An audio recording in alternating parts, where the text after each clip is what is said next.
dicho varias veces que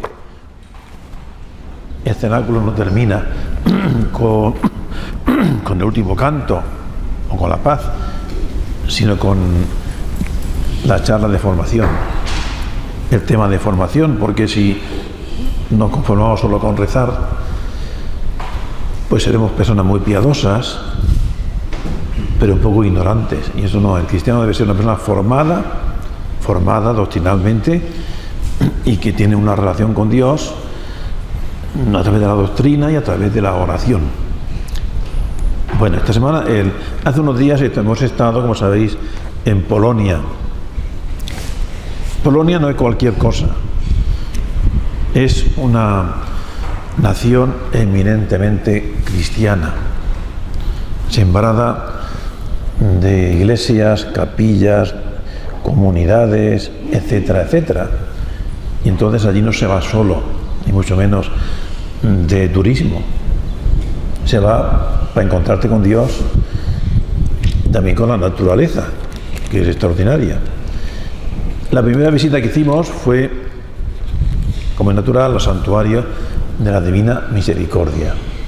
Estuvimos en la capilla donde está el cuadro original que el Señor quiso que se pintara, donde está la urna con los restos mortales de Santa Faustina, la capilla de las monjas, en aquel altar. Rezamos por todos y pusimos sobre el altar, yo había dicho en la parroquia que el que quisiera pues escribir alguna intención, pedir algo en concreto, que lo escribiera, que lo metiera en un sobre y que me lo diera. Llevamos un grupo numeroso de sobres y lo dejamos allí encima del altar como un modo físico de expresar nuestros deseos. Después estuvimos enfrente, más o menos está el Santuario Mundial de la Divina Misericordia, que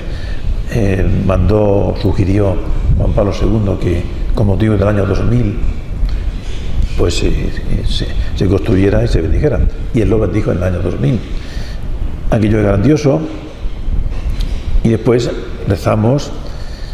El Señor le ofreció a Carmen un ramo de flores. Explico. Había un ramo de flores allí en el altar, al pie del altar, encima del altar, nuevas, y se ve que llevan cada día, y las monjas estaban cambiando para poner nuevas, más nuevas todavía. Y nada, pues Carmen fue a ver si le podían dar alguna flor, y dice, no, llévese todas, la puedo llevar todas. Y se trajo un ramo, un montón, que distribuyó por allí, ¿no? ¿Distribuiste? A mí no me llegó ninguna, pero sí. Luego las mujeres. Bueno, después fuimos abajo del santuario, que es enorme. Hay muchas capillas, muy bonitas todas. Ya tenemos reservado. Una cosa muy importante es que allí donde íbamos teníamos reservado nuestro lugar de hora, altar, para celebrar la Santa Misa. Y ahí celebramos la Santa Misa con mucha devoción en el santuario. Después, lugares que podíamos destacar, todo era importante, pero yo destacaría, pues, por ejemplo, el pueblo de Juan Pablo II, la parroquia donde él fue bautizado, y allí en la pila bautismal renovamos nuestro bautismo. La parroquia donde recibió la catequesis, la primera comunión, donde después se fue al seminario, etcétera. Y bueno, pues allí la verdad es que vives lo que vivió el Papa. Y después, junto a lo que era su casa, han hecho un museo maravilloso con todos los adelantos de la técnica, donde vamos viviendo toda la vida del Papa y su pontificado. Estuvimos también en un lugar muy entrañable que el Papa quiso mucho, donde él iba con frecuencia, se llamaba Calvaria, dedicado a la Virgen María. Cuando se murió su madre, él se veía solo, su padre y él, y entonces su padre y él se fueron a este lugar, a este santuario, Calvaria, donde le dijo él al Señor, a la Virgen: te ha llevado a mi madre, ahora tú tienes que ser mi madre. Y entonces pues él adoptó de un modo ya más solemne a la Virgen María como madre suya. Y veis por eso todo su pontificado gira en torno a la Virgen María. Totus tu, soy todo tuyo. Allí también celebramos la Santa Misa. Después, pues, estuvimos en otros lugares, como el Palacio Episcopal, no entramos dentro, pero estaba donde estuvo el Papa de obispo, de arzobispo, la capilla, la iglesia que hay al lado de los franciscanos, donde él solía salir del Palacio Episcopal a esa iglesia para rezar por las tardes. Y allí hay un banco que pone en este lugar, pues el Papa Juan Pablo II rezaba pues, todas las tardes al Señor. Bien, hay muchos más sitios y todos ellos pues resuman la espiritualidad. Por ejemplo, Częstochowa es el lugar donde está la patrona de Polonia. Coincidió que se celebraba ese día el encuentro nacional de Radio María en Polonia. Estaba aquello pues a tope de gente, de sacerdotes, de obispos, de arzobispos, etcétera. Pero nosotros teníamos nuestra capilla reservada para la celebración de la Eucaristía y rezamos a la Virgen, etcétera. Bueno, y en otros lugares más. Un lugar muy entrañable fue la iglesia que dedicaron a la Virgen de Fátima, el pueblo de Zakopane, cuando la Virgen María lo libró del atentado. Entonces dedicado toda una iglesia ornamentada de madera, allí la madera es importante, y ahí estaba la imagen de la Virgen de Fátima, donde va mucha gente a rezar. Bien, y pues el ambiente pues era muy entrañable, era pues como una familia que va caminando y se va encontrando con el Señor en cada momento. Una iglesia que también fuimos varias veces, pues la iglesia de Santa María, que está en el centro mismo de Cracovia, de la capital, en Cracovia, donde está pues toda un retablo dedicado a la Virgen y donde celebramos 2 veces la Santa Misa. Bien, pues todo eso fue más o menos, y además todo con mucha alegría y sin ningún contratiempo, gracias a Dios. Y rezamos por todos. Dentro de unos días me iré a Colombia a participar en el tercer congreso del apostolado de la Divina Misericordia. Vamos 2 sacerdotes. Los 2 estuvimos en el primer congreso en Roma, los 2 estuvimos en el segundo congreso en Cracovia y ahora vamos al tercer congreso. Así que allí ya pues también rezaremos y ya en el próximo cenáculo os contaré la aventura. Colombia es América, pero vamos, gracias a Dios todo va perfectamente bien, porque la duda era, bueno, del aeropuerto al hotel donde vamos a estar, en fin, no conozco Colombia, pero me puse en contacto con el hotel y dice, no se preocupe, vamos a recogerlo al aeropuerto, le llevamos aquí, al hotel, después le llevamos al congreso. Es decir, que está todo pues, muy bien previsto, muy bien organizado. Bien, decíamos en el último cenáculo que tenemos que sentirnos familia, sentirnos una parte de la Iglesia. El cenáculo o los cenáculos no son un grupo de personas devotas que se reúnen una vez al mes para rezar unas oraciones, etcétera. No, es mucho más. Es una parte de la Iglesia que sí que se reúne una vez al mes juntos para rezar juntos, pero que el resto del mes debemos estar pendientes unos de otros, o sea, rezando unos por otros. Y decíamos que tenemos que tener espíritu de familia, es decir, somos hijos de Dios y en un pueblo, el pueblo de Dios, hay muchas familias, pero todas las familias forman el pueblo. El Señor da a cada uno unos carismas, y a cada entidad, a cada grupo, a cada comunidad da unos carismas. ¿Qué es un carisma?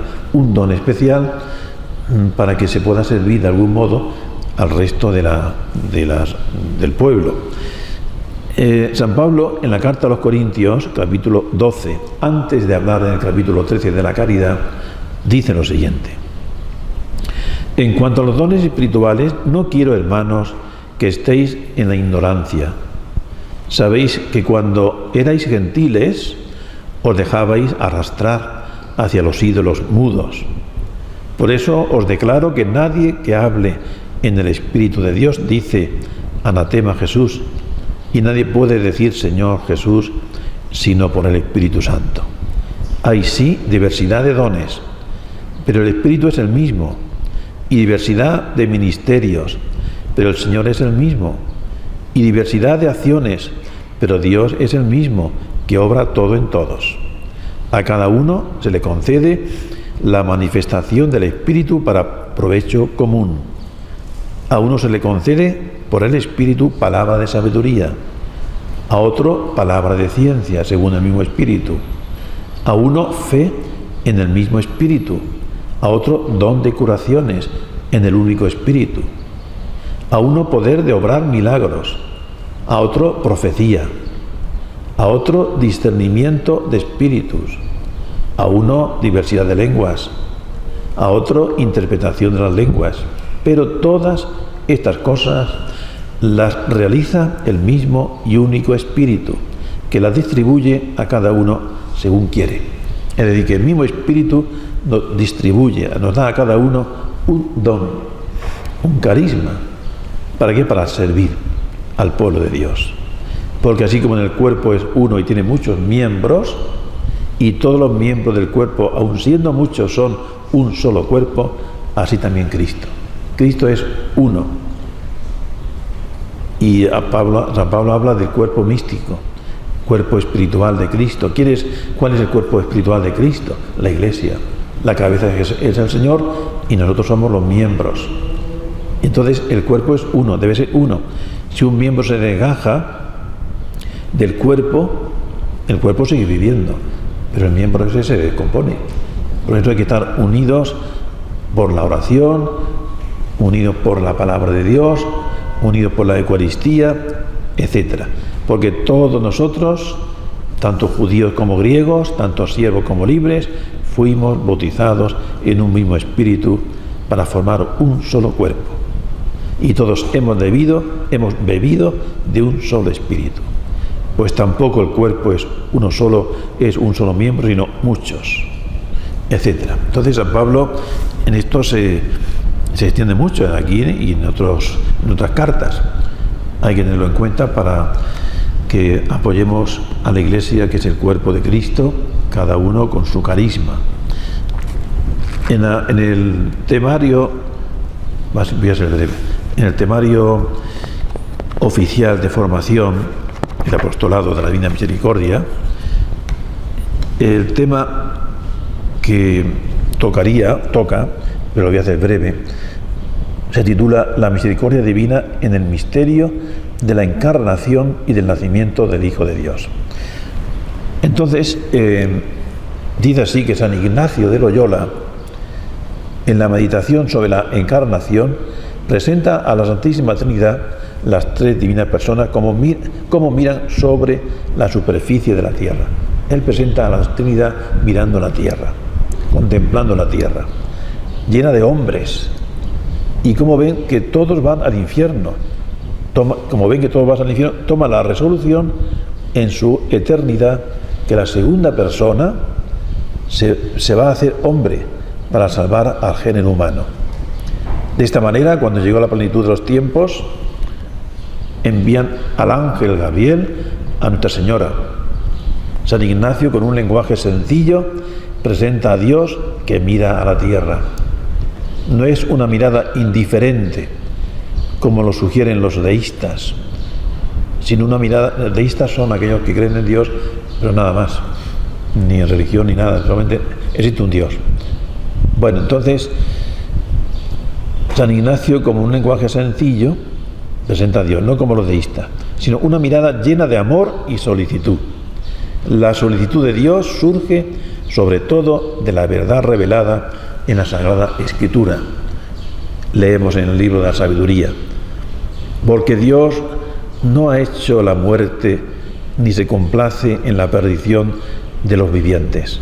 Él ha creado todas las cosas para que subsistan Las criaturas del mundo son saludables, no hay en ellas ningún veneno mortal. Es decir, Dios no ha creado la muerte. La muerte ha entrado en el mundo por el pecado, porque entró el pecado, entró la muerte. Por eso Jesucristo es la vida.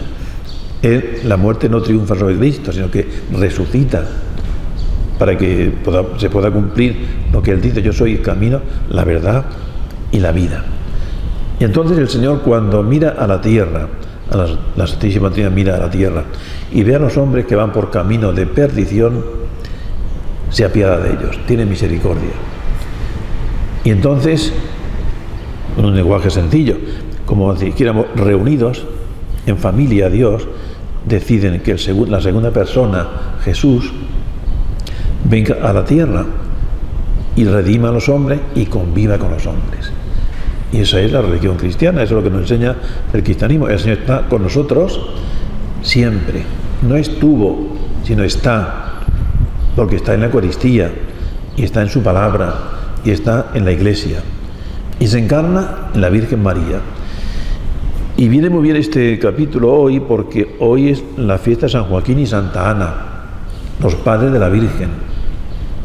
La Virgen María nació de un matrimonio ya mayor, y entonces fue la escogida por Dios para ser la madre de Jesús. Todos sabemos ya la historia perfectamente. Destacamos la humildad de la Virgen, llena de gracia, llena de gracia. El ángel le dirá: Dios te salve María, llena eres de gracia, el Señor está contigo.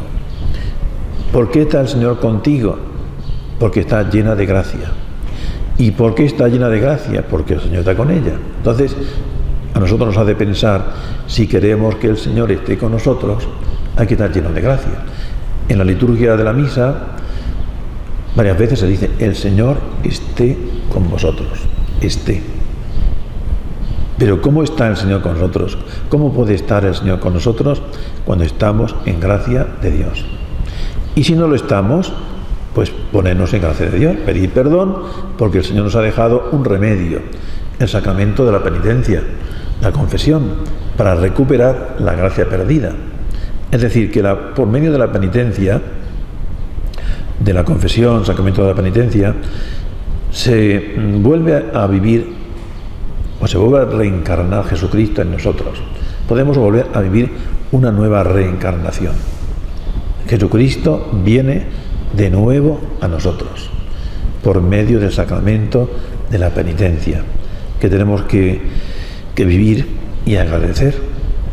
Y tenemos que sentirnos contentos, muy contentos, porque el Señor pues nos ha dejado ese remedio. Y leemos aquí lo que nos dice: por eso Dios elige para su Hijo una digna morada, la más hermosa en la tierra y en el cielo, que se va a transformar en el lugar de la actuación del Espíritu Santo, un lugar de la concepción de Jesús. Hace muchos siglos prometió a Adán y Eva que va a introducir la enemistad entre los descendientes del diablo y los descendientes de la mujer. Esta mujer, el arca de la alianza, casa de oro, es la humilde Virgen de Nazaret. María, justamente a ella Dios envía al arcángel San Gabriel con el anuncio del cual nadie en la tierra oyó, con el anuncio que la hora de la salvación ya se acerca, y ahora solamente de ella va a depender si esta salvación se realizará.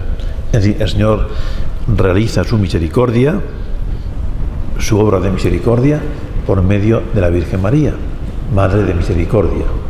Por eso en los cenáculos está la imagen de la Virgen, Madre de Misericordia, a la cual Santa Faustina le tenía mucha devoción. Bueno, pues tener siempre encendido en nosotros esa fe. Recordamos que lo que hemos escuchado y escuchamos siempre en los cenáculos, cuando dijo el Señor a Santa Faustina que la luz de la misericordia siempre estaría encendida, allí estaba en la capilla en el altar del sepulcro de Santa Faustina, estaba la lamparilla, la lámpara con la luz encendida que encendió Juan Pablo II, y ahí está permanentemente encendida para todo el mundo, que la luz no se apague. Bueno, pues ya terminamos aquí. Seguiremos en el próximo cenáculo sobre este tema tan importante en torno pues a la luz de la Virgen, a la luz que en la Virgen se encendió. Ella es la lámpara y Cristo es la luz.